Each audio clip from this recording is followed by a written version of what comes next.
Hi there, it's Wendy with Ask the Landlady, and I'm here to provide you with all the tips and tricks so that you can make a profit in real estate renting. In a previous video, I kind of mentioned the fact that you can sometimes get a tax break if you use the real estate professional designation. So the question here today is, what is a real estate professional? Good question. In general, your income and losses from any rental activity are treated as passive income and expenses. So if you have a modified adjusted gross income below $100,000, you're exempt from passive activity fees. You can actually expense up to $25,000 in passive losses. Now this goes away for your high wage earners as you go up. Usually people who make over that $100,000 are unable to even tap into that. But the exception to the rule is if you are a real estate professional.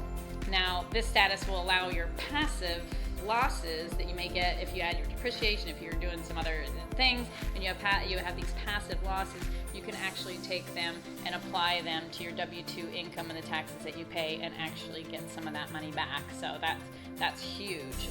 Of course, this implies that you have losses, but this is definitely happen if you're, doing your accounting well, and maybe you have a big renovation, you've had vacancy for several months, you factor in that depreciation thing on your asset, then you may actually have those losses. And having that real estate professional status can be extremely useful in lowering your tax liability. So I'm looking at you, high earners. Something to think about. And again, if you're working a full-time job, you're not going to be able to do this. But if you have stay-at-home spouse that's taking care of the kids or working a part-time job, this might be something that is just right up your alley and you can tap into.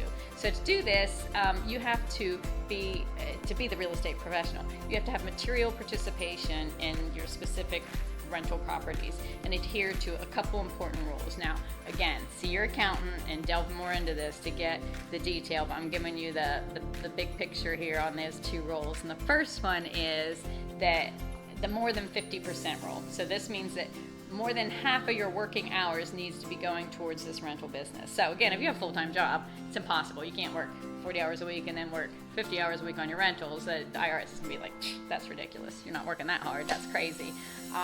So in general, that's not gonna work. However, if you're doing the gig economy, you're Uber driving and you're doing this on the side, or you're retired, or you're a stay-at-home parent, or whatever, those types of situations set you right up for this, because more than half your work that you do in a day could go towards this activity. So the second rule kind of taps into that, that's the 750 hours rule. So that equates to about 15 hours a week.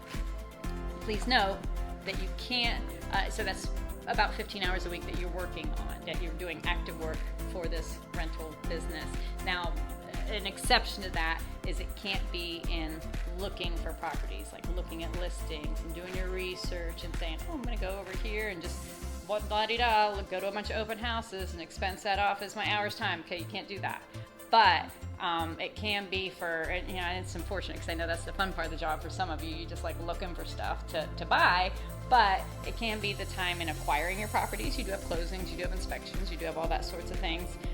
For improving your rentals, if you go in and do all the work yourself, and painting and cleaning, absolutely, that's all active time that you're participating on that. Marketing it, showing it, running your numbers, doing your tax forms, all that is active work. So that can all go towards your 750 hours. Now the other part of the caveat to this is you must document that. Don't just leave it to chance. If you are audited and they come in, they're going to need to see that. So keep a handy dandy calendar like I do and write your things down, your showings, your time. I spent 2 hours working on tax forms, That way you are kind of covered as a real estate professional, and then make sure that you have those hours in there. You can't just later on say, oh, well, sure, I work 15 hours a week, and then expect them to believe you. So make sure you document that time. That's important. You're shopping for supplies, you're all sorts of stuff. You can get those 15 hours pretty easily. So I'm a landlady and not a tax expert. Or accounting expert. So please talk to a professional if you do decide to go down that road. It's imperative that you have professionals that can look at this and make sure that you are getting the correct advice so that you are running your business in a lawful manner. So I'm very big on that. The people that keep you out of trouble. Your accountants and your attorneys, and it's just necessary. What taxes and death, whatever it is, what they say about that, it's inevitable, and we need some experts and professionals to help us in those areas. And so I'm always seeking out the best people I have to help my business stay strong and to grow. And I talk more about that in my book. I just happen to have it here. I know I keep shamelessly plugging this, and if you don't have it by now, I'm going to keep bugging you until you get it. Lessons from the Landlady.